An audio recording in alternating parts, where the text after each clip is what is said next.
Hello everyone, I am Shalini Singh and welcome back to my channel. Here we are studying the 13th chapter from Home Science class 11th, and the name of this chapter is Care and Education, and this video is going to be part 2 from this chapter. So अभी तक आपने part 1 नहीं देखा है तो उसको भी देख लीजिएगा. पार्ट 1 में हमने केयर के बारे में पढ़ा कि क्यों इन्फेंट्स और प्री स्कूलर्स को केयर की ज़्यादा ज़रूरत होती है और कैसे केयर उनको दी जाती है. आज हम पढ़ेंगे कि मीनिंग क्या होती है केयर और एजुकेशन की इस पीरियड में. ठीक है, जो इन्फेंसी वाला पीरियड होता है और प्री स्कूल पीरियड होता है, इसमें मीनिंग क्या होती है केयर एंड एजुकेशन की. ठीक है, तो स्टार्ट करते हैं वीडियो को. तो ये रहा हमारा टॉपिक जिसका नाम है meaning of care and education. देखो, जब आप केयर एंड एजुकेशन की बात करते हो उन बच्चों की जो 6 साल से नीचे के हैं, तो आपके दिमाग में कौन कौन सी एक्टिविटीज़ आती हैं कि आप कैसे इन बच्चों को केयर दे सकते हो, कैसे एजुकेशन दे सकते हो. तो वो एक्टिविटीज़ आपको इस कमेंट बॉक्स में लिखनी है कि आप कैसे इन बच्चों को केयर एंड एजुकेशन प्रोवाइड करा सकते हो. ठीक है,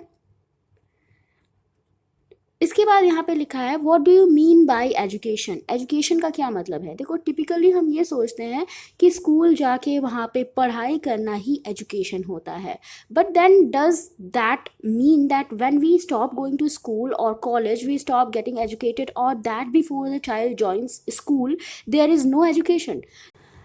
अब इसका मतलब ये है क्या कि अगर हम स्कूल नहीं जा रहे हैं तो हम किसी तरह की एजुकेशन नहीं ले रहे हैं, या जो बच्चे जो कि 3 साल से कम के होते हैं स्कूल नहीं जाते, क्या उनको किसी तरह की एजुकेशन नहीं मिल रही होती है.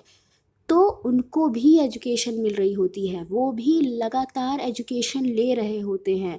हम अपनी लाइफ के किसी भी पीरियड में क्यों ना हो, किसी भी स्टेज में क्यों ना हो, हम अपने आप को लगातार एजुकेट कर रहे होते हैं.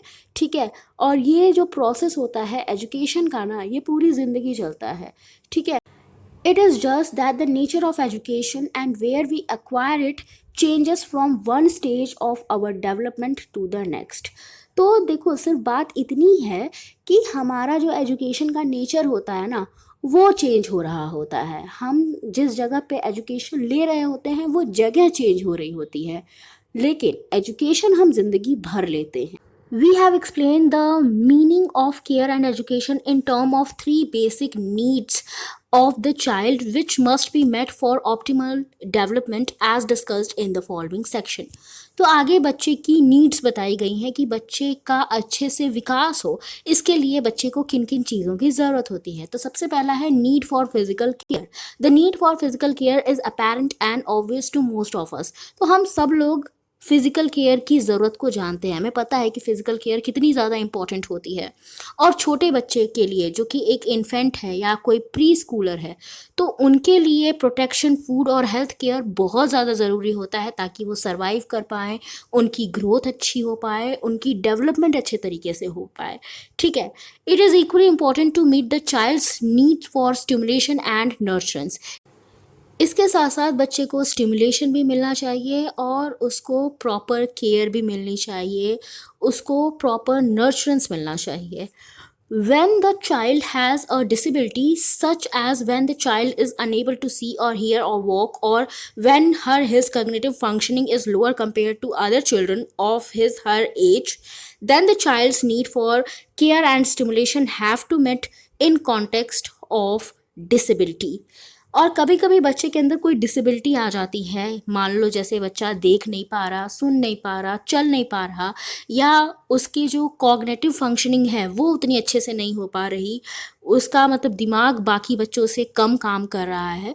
तो उस समय में बच्चे को जो केयर और स्टिमुलेशन चाहिए होता है ना, वो थोड़ा अलग तरीके का चाहिए होता है. अब उनकी डिसेबिलिटी को ध्यान में रख के उनको केयर और स्टिमुलेशन दिया जाता है. ठीक है, thus over and above the physical care that needs to be provided to any child, the family will have to provide the needs that emerge from the specific conditions created by the disability.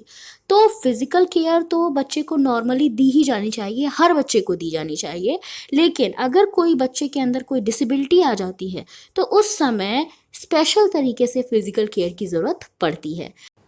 To give an example, most sighted person learn about objects and people by seeing them, and this happens so spontaneously that we are not even aware of it.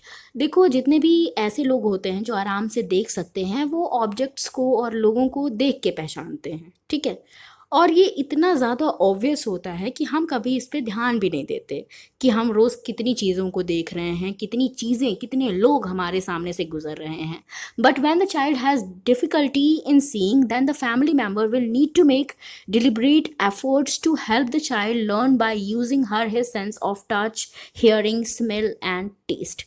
और अगर कोई बच्चा देख नहीं पा रहा है या उसको देखने से संबंधित कोई प्रॉब्लम हो रही है, तो फैमिली मेम्बर्स को चाहिए कि वो उसकी बाकी सेंसेस को यूज़ करना सिखाएं, ठीक है, कि बच्चा टच करके चीज़ों को समझ पाए, सुन के, स्मेल से और टेस्ट से चीज़ों को समझ पाए, ठीक है।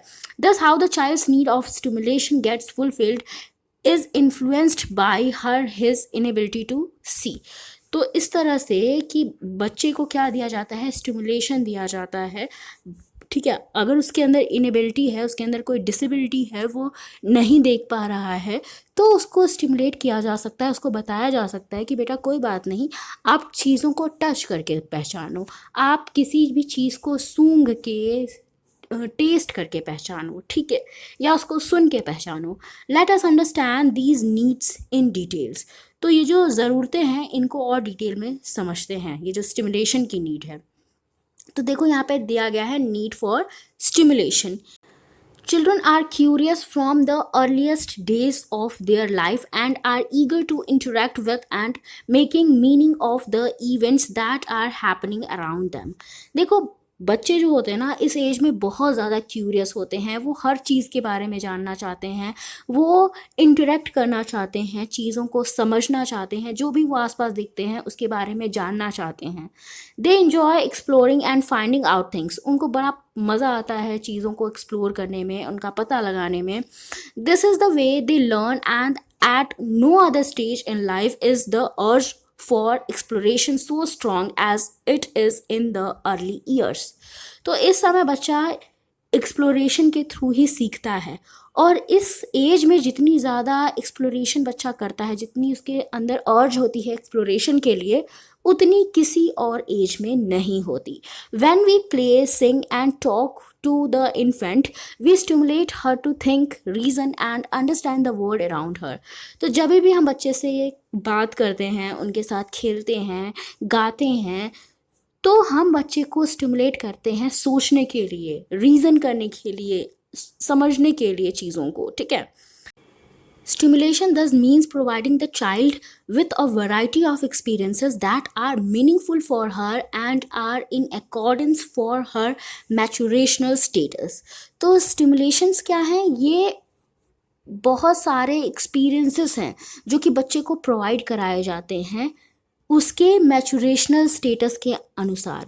उसके दिमाग का स्टेटस कैसा है, वो चीज़ों को कितना समझता है, उसके हिसाब से, उसकी एज के हिसाब से उसको एक्सपीरियंसेस प्रोवाइड कराए जाते हैं ताकि बच्चा सीख सके, बच्चा समझ सके। इसी को स्टिमुलेशन बोलते हैं। Through such experiences, the child learns about the things and people around and makes meaning of experiences. तो इन experiences के थ्रू बच्चा सीखता है आसपास की चीज़ों के बारे में, लोगों के बारे में, और ये जो experiences है ना, इनको समझने की भी कोशिश करता है, ठीक है। In this way, by active exploration of object and active participation in events around, the child makes sense of the world and constructs his understanding. तो जब बच्चा चीज़ों को एक्सप्लोर करता है, आसपास जो इवेंट्स हो रहे होते हैं उस पर पार्टिसिपेट करता है, तो वो धीरे धीरे वर्ल्ड को समझने लगता है, अपने खुद की सेंस उसके अंदर डेवलप होने लगती है, ठीक है, और वो अपनी खुद की अंडरस्टैंडिंग भी बनाने लगता है, उसकी समझ डेवलप होने लगती है। Exploration and discovering things for one self is a pre-requisite for optimal cognitive development. तो चीज़ों को एक्सप्लोर करना, चीज़ों को डिस्कवर करना बच्चे की कॉग्निटिव डेवलपमेंट के लिए इम्पोर्टेंट है। सबसे पहला स्टेज है उसकी कॉग्निटिव डेवलपमेंट का। बच्चा जब तक चीज़ों को एक्सप्लोर नहीं करेगा, चीज़ों को डिस्कवर नहीं करेगा, तो वो कैसे सीखेगा, कैसे उसका दिमाग चलेगा। ठीक है, the word constructs means that the child create his her own understanding by active participation. It is not something that can be taught to them by someone else while the child is passive. अब देखो, ये जो construct शब्द है इसका क्या मतलब है। इसका मतलब है कि बच्चा अपनी अंडरस्टैंडिंग खुद क्रिएट करता है, वो चीज़ों में एक्टिवली पार्टिसिपेट करता है और अपनी खुद अंडरस्टैंडिंग को क्रिएट करता है। ठीक है, ये चीज़ें उसको सिखाई नहीं जा सकती तब तक जब तक बच्चा पैसिव है। अगर बच्चा एक्टिव नहीं है तो उसको कुछ भी चीज़ें सिखाई नहीं जा सकती।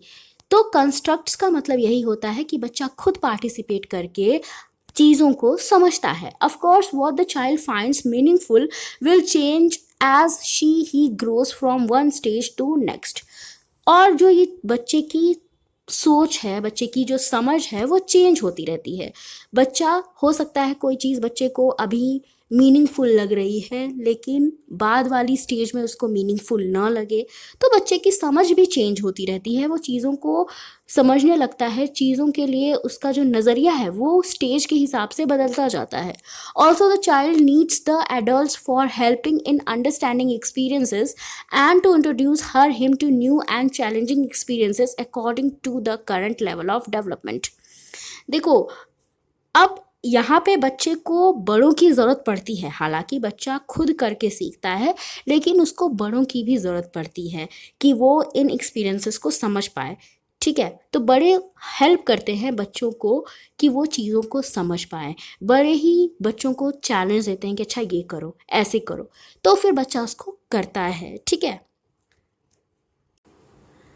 as said earlier, children enjoy exploring and discovering, and in this way they learn about things. तो पहले ही बताया जा चुका है कि बच्चा एक्सप्लोर करता है, डिस्कवर करता है, उसके बाद ही वो सीखता है। Observe a child between 1 and 6 year of age involved in any activity of her his choice. तो आप किसी छोटे बच्चे को ऑब्जर्व करो जो 1 से 6 साल के बीच का हो, और अगर बच्चा अपनी मन पसंदीदा कोई चीज़ कर रहा है, कोई एक्टिविटी कर रहा है, तो आप उसको देखो। What do you think the child is learning from this activity. आपको क्या लगता है कि वो एक्टिविटी करके बच्चा क्या सीख रहा है। In which area is development being fostered through this activity. इस एक्टिविटी से बच्चे के किस एरिया का डेवलपमेंट हो रहा है। ठीक है, किस एरिया की डेवलपमेंट पे इस एक्टिविटी का असर पड़ रहा है। Discuss your observations and findings with the teacher and other students in the class. तो आपने जो भी ऑब्जर्व किया, आपने जो भी पाया, उसको अपने टीचर और अदर स्टूडेंट्स के साथ डिस्कस करो। इसके बाद है ऑब्जर्व 2 चिल्ड्रन। देखो, अभी तक आपने एक बच्चे को ऑब्जर्व किया, अब 2 बच्चों को ऑब्जर्व करना है। One age 2 year and the other age 5 year. अब यहाँ पे जब आप 2 बच्चों को ऑब्जर्व करोगे तो एक का जो एज है वो 2 साल होना चाहिए, दूसरे का 5 साल होना चाहिए। इंगेज इन डूइंग समथिंग, और ये दोनों कोई चीज़ कर रहे हों। Do you think that they found the activity meaningful. क्या आपको लगता है वो जो कर रहे हैं उसको वो मीनिंगफुल पाएंगे? क्या वो समझ पा रहे हैं कि वो क्या कर रहे हैं। Was there any difference in the 2 activities in term of their difficulty level और कॉम्प्लेक्सिटी। क्या आपको लगता है ये जो 2 एक्टिविटी दोनों बच्चे कर रहे हैं अलग अलग एज के, तो ये एक्टिविटी अलग अलग है, एक्टिविटी का डिफ़िकल्टी लेवल अलग है। तो हो सकता है ना कि डिफ़िकल्टी लेवल अलग अलग हो, क्योंकि 2 साल का बच्चा और 5 साल का बच्चा जो एक्टिविटी करेगा उसमें डिफ़िकल्टी लेवल तो अलग होगा ही ना। तो आपको क्या लगता है कि जो 2 साल का बच्चा है, अगर उसको 5 साल वाले बच्चे की एक्टिविटी करने को दी जाए तो वो इन्जॉय करेगा, या 5 साल के बच्चे को 2 साल का बच्चा जो एक्टिविटी कर रहा है वो करने को दी जाए तो वो इन्जॉय करेगा। Would she he have found the activity meaningful. क्या उसको एक दूसरे की एक्टिविटी मीनिंगफुल लगेगी। Why do you think so. और आपने जो भी सोचा, हाँ सोचा या ना सोचा, आपने क्यों सोचा, ऐसा क्यों लगता है आपको कि दोनों को एक दूसरे की एक्टिविटी मीनिंगफुल लगेगी या नहीं लगेगी। नहीं लगेगी तो क्यों नहीं लगेगी, और लगेगी तो क्यों लगेगी, ये आपको बताना है। ठीक है, इसके बाद नेक्स्ट आपको कहा गया है observe a 6 year old child involve in an activity with an adult father mother और एनी अदर एडल्ट। तो एक 6 साल के बच्चे को ऑब्जर्व करो जो किसी एक्टिविटी में इन्वॉल्व है, लेकिन इस एक्टिविटी में वो अकेला इन्वॉल्व नहीं है, उसके साथ उसका कोई घर का एडल्ट है, चाहे वो माँ हो, पिता हो, कोई और एडल्ट भी हो सकते हैं। Describe the activity that the child was involve in and explain in what way did the adult help the child to understand her his experiences and introduce her him to new experiences। तो आपको अब यहाँ पे ये describe करना है कि बच्चा कौन सी एक्टिविटी कर रहा है, और आपको ये भी एक्सप्लेन करना है कि जो एडल्ट इन्वॉल्व है बच्चे के साथ, उसके एक्सपीरियंसेस का बच्चे के ऊपर क्या असर पड़ रहा है, वो बच्चे को कैसे नए एक्सपीरियंसेस सिखा रहा है या कौन कौन सी नई बातें बता रहा है जो बच्चे को शायद अभी पता नहीं थी। क्योंकि आपको पता है कि अगर बच्चा बड़े के साथ काम करेगा, अपने फादर मदर के साथ काम करेगा, तो माँ बाप उसको कुछ ना कुछ तो एक्स्ट्रा सिखाएंगे ना जो बच्चे को पता नहीं होगा। तो वो चीज़ आपको यहाँ पे बतानी है, ठीक है। तो ये तीनों एक्टिविटी थी जो आपको करनी थी। इसके बाद थर्ड है नीड ऑफ नर्चरेंस। तो 2 नीड हमने बच्चों की पढ़ ली। पहला था क्या? पहला था तुम्हारा नीड फॉर फिजिकल केयर, दूसरा था नीड फॉर स्टिमुलेशन। अब है तुम्हारा need for nurturance. Love and nurturance are the foundation of all development. देखो, प्यार और नर्चरेंस की ज़रूरत बच्चे को पड़ती है उसका फाउंडेशन बिल्ड करने में। बचपन में अगर बच्चे को प्यार और नर्चरेंस नहीं मिला है तो बच्चा फिर आगे अच्छे से डेवलप नहीं हो पाएगा। Development is not a result of a mechanical act of feeding the child, taking care of health needs and providing stimulation and learning experiences. देखो, ऐसा नहीं है कि सिर्फ डेवलपमेंट तुम्हारा उस बच्चे को फीड कराने से हो सकता है, या उसको हेल्थ केयर फैसिलिटीज़ प्रोवाइड कराने से हो सकता है, या उसको स्टिमुलेशन देने से हो सकता है। If the child's needs for affection and love are not met, if the child does not develop warm, trusting, and loving relationship with the adult around, he will not feel emotionally secure, may have low confidence and self-esteem, and this can hinder development in all areas। तो अगर बच्चे को love और affection नहीं मिल रहा है, बच्चे को एक ट्रस्टिंग लविंग रिलेशनशिप नहीं मिल रही है, उसको इमोशनल सिक्योरिटी नहीं मिल रही है, तो बच्चे का कॉन्फिडेंस लो हो जाएगा, उसका सेल्फ इस्टीम भी लो हो जाएगा, और इसका असर बच्चे के डेवलपमेंट पे पड़ेगा, और सभी एरिया के डेवलपमेंट पे पड़ेगा, चाहे फिजिकल डेवलपमेंट हो, चाहे मेंटल डेवलपमेंट हो, ठीक है। You have read in the chapter on self that when the child finds consistency in care and affection in the first year of life, he develops a feeling of trust। अगर बच्चे को starting में ही प्यार, love, affection मिले तो बच्चे के अंदर एक फीलिंग आ जाती है ट्रस्ट की, बच्चा ट्रस्ट करना सीखता है। It has been seen that when the child feels secure and has a trusting relationship with caregivers, he explores more and therefore learns more। तो ये भी देखा गया है कि अगर बच्चा सिक्योर फील कर रहा है, अगर बच्चे का अच्छा रिलेशनशिप है केयर गिवर्स के साथ, केयर गिवर्स पे ट्रस्ट करता है बच्चा, तो वो एक्सप्लोर भी ज़्यादा करता है और ज़्यादा सीखता भी है। When the child does not have a feeling of trust, he is apprehensive of new situations and is unwilling to explore and clings excessively to the caregiver। लेकिन अगर बच्चे के अंदर ट्रस्ट वाली फीलिंग नहीं आती तो बच्चा न्यू सिचुएशन को एक्सप्लोर नहीं कर पाता, वो चीज़ों को एक्सप्लोर नहीं कर पाता, वो सिर्फ अपने केयर गिवर से चिपका रहता है। This comes in the way of child's learning, और ये चीज़ें बच्चे की लर्निंग में बाधा डालती हैं। Similarly the child needs to develop feeling of autonomy, initiative and industriousness. तो साथ ही साथ बच्चे के अंदर एक फीलिंग आनी चाहिए, वो खुद के बारे में समझना चाहिए, उसके अंदर इनिशिएटिव लेने की भी क्षमता होनी चाहिए कि वो पहल करे, चीज़ों को सीखने के लिए आगे आए, और साथ ही साथ वो हार्ड वर्किंग भी होना चाहिए, उसके अंदर परिश्रम करने की भी इच्छा होनी चाहिए। During the early and middle childhood years, as has been explained in the chapter on self, these are necessary for development of a positive self concept। तो ये जो चीज़ें हैं ना, ये ऑटोनॉमी, इनिशिएटिव एंड इंडस्ट्रियसनेस, ये ज़रूरी है बच्चे के अंदर एक पॉजिटिव सेल्फ कॉन्सेप्ट बिल्ड करने के लिए। बच्चा अपने बारे में अच्छा सोचे, इसके लिए ज़रूरी है कि वो इनिशिएटिव ले, वो चीज़ों को एक्सप्लोर करे, उसके अंदर थोड़ी सी हार्डवर्क करने की इच्छा हो, ठीक है। इसके बाद है meeting the needs through early childhood care and education. Early childhood care and education के थ्रू बच्चे की नीड्स को पूरा करना। We have spoken of these needs separately for the purpose of discussion, but it is important to understand that all these needs of the child have to be met simultaneously for optimal development. Can you say why this should be so? क्या आप बता सकते हो कि ऐसा क्यों होना चाहिए, क्यों बच्चे को केयर दी जानी चाहिए, क्यों उसको एजुकेशन दी जानी चाहिए? This is because development across areas is highly interrelated, particularly in the early childhood years.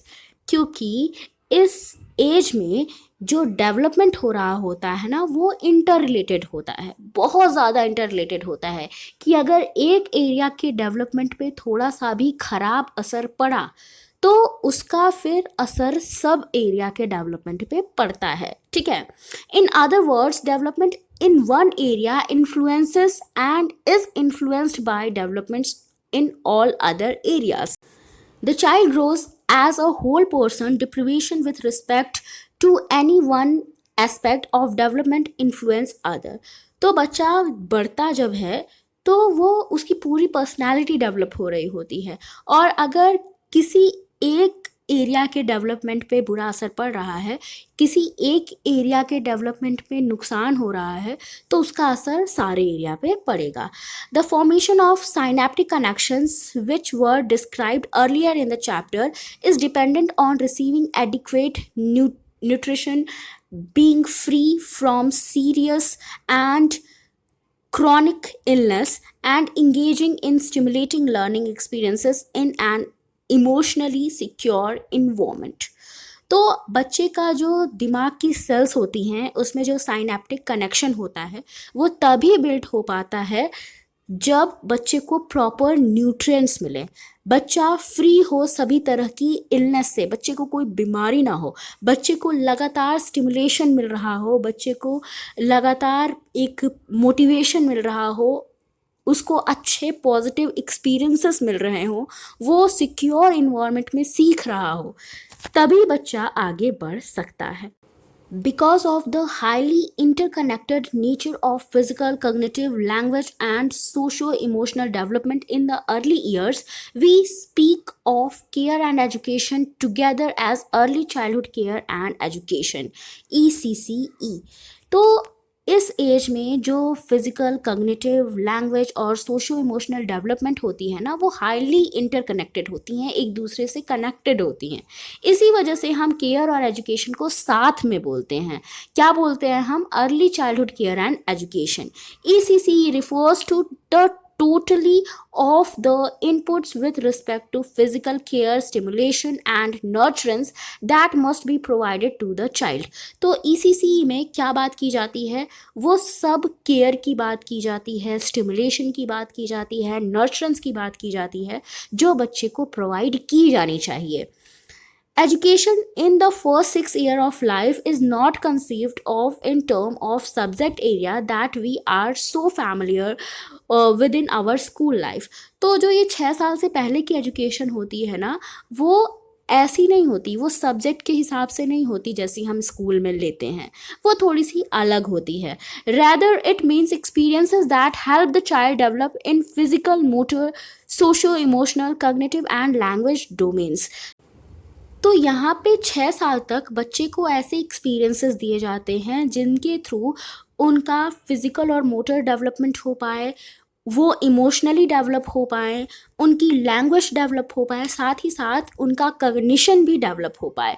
We will discuss the nature of ECC experiences a little later in the chapter. तो आगे हम ECC के बारे में पढ़ेंगे। Let us first reflect upon who provides ECC either child. तो सबसे पहले हम ये पढ़ते हैं कि बच्चों को ईसीसीई प्रोवाइड कौन कराता है। तो यहाँ पे देखो टॉपिक आ गया हमारा, who provides ECCE. ECCE is provided in the country by the government, private institutions and the voluntary sectors, NGOs. तो ये गवर्नमेंट भी प्रोवाइड कर सकती है, प्राइवेट इंस्टीट्यूशंस और एनजीओस भी प्रोवाइड कर सकते हैं। The services are provided through crèche and preschool centers, which are known by various names such as nursery schools, kindergarten, play schools, anganwadis and balwadis. तो हमारी कंट्री में ये जो क्रचेस होते हैं, ये जो प्री स्कूल्स होते हैं, इनको डिफरेंट डिफरेंट नाम से जाना जाता है, जैसे kindergarten, nursery school, play school, anganwadi, balwadi. The distinction is that crèches provide ECCE to child from birth to 3 years, while preschool centers cater to child in the age group 3 to 5 plus years। तो बस अंतर यही है कि जो crèches होते हैं ना, वो बच्चे को जन्म से लेके 3 साल तक केयर प्रोवाइड कराते हैं या एजुकेशन प्रोवाइड कराते हैं। लेकिन जो हमारे प्री स्कूल सेंटर्स होते हैं, जैसे किंडरगार्टन हो गया, आंगनवाड़ी हो गया, यहाँ पे बच्चे को 3 से लेके 5 ईयर तक या कभी कभी 5 ईयर से ज़्यादा तक 6 साल तक केयर एंड एजुकेशन प्रोवाइड कराई जाती है। तो यही मेन डिफरेंस है क्रैचेस और प्री स्कूल सेंटर्स में, ठीक है। अब यहाँ पे हमारा नेक्स्ट टॉपिक है, why provide ECCE service. ECCE services provide क्यों की जाए, क्या ज़रूरत है इनकी, ठीक है। तो इसको हम नेक्स्ट वीडियो में पढ़ेंगे। आई होप जो भी हमने आज पढ़ा वो सब आपको समझ में आया हो। वीडियो अच्छा लगा हो तो लाइक कर देना, शेयर कर देना और चैनल को सब्सक्राइब कर देना। और अगर कोई डाउट हो तो कमेंट सेक्शन में पूछ भी सकते हो आप मुझसे। Thank you for watching.